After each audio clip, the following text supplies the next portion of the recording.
Crystal Craven, a singer, a songwriter, and worship leader who's passionate about sharing what God inspires. And this is your weekly devotional.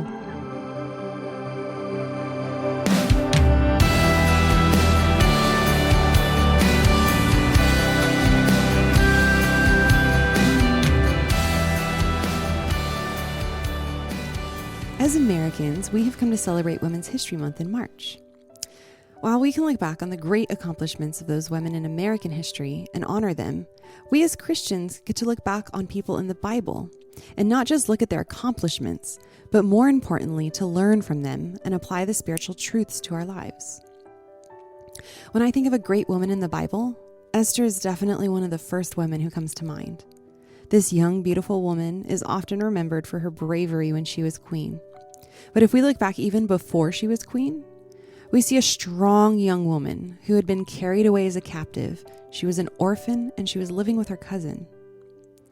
Yes, she did end up living in the lavishness of royalty, but what it took in order for God to raise her up, it took an immense amount of strength and trust in God.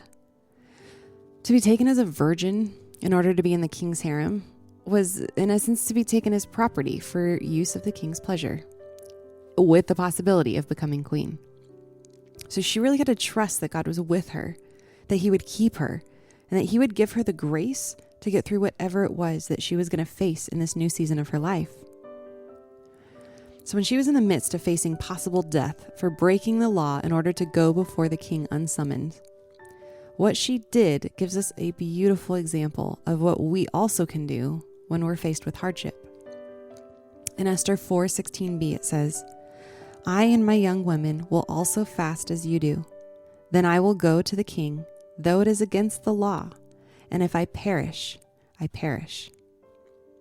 So she fasted. She denied her flesh in order to strengthen her spirit in the Lord and to seek his favor upon her as she was setting out to do something that God had actually called her to do, although against the laws of man. And yet she knew she may perish doing the will of God, and she was content with that.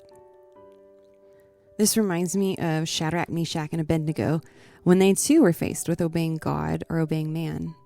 In Daniel 3:16-18 it says, "O Nebuchadnezzar, we have no need to answer you in this matter. If this be so, our God whom we serve is able to deliver us from the burning fiery furnace, and he will deliver us out of your hand, O king.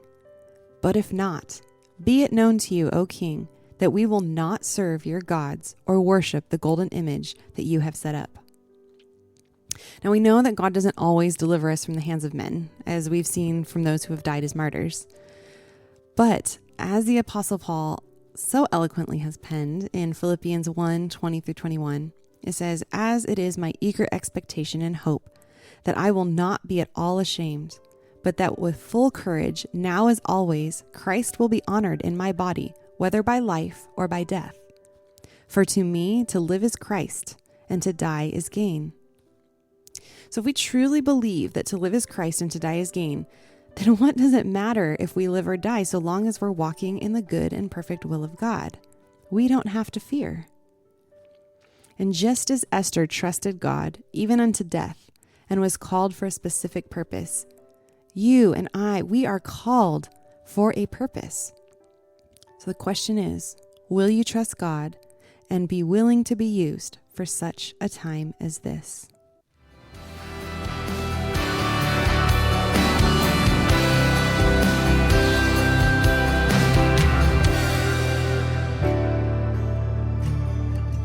For blogs, written devotionals, and originally written songs, visit crystalcravenmusic.com. And that's Crystal with a K.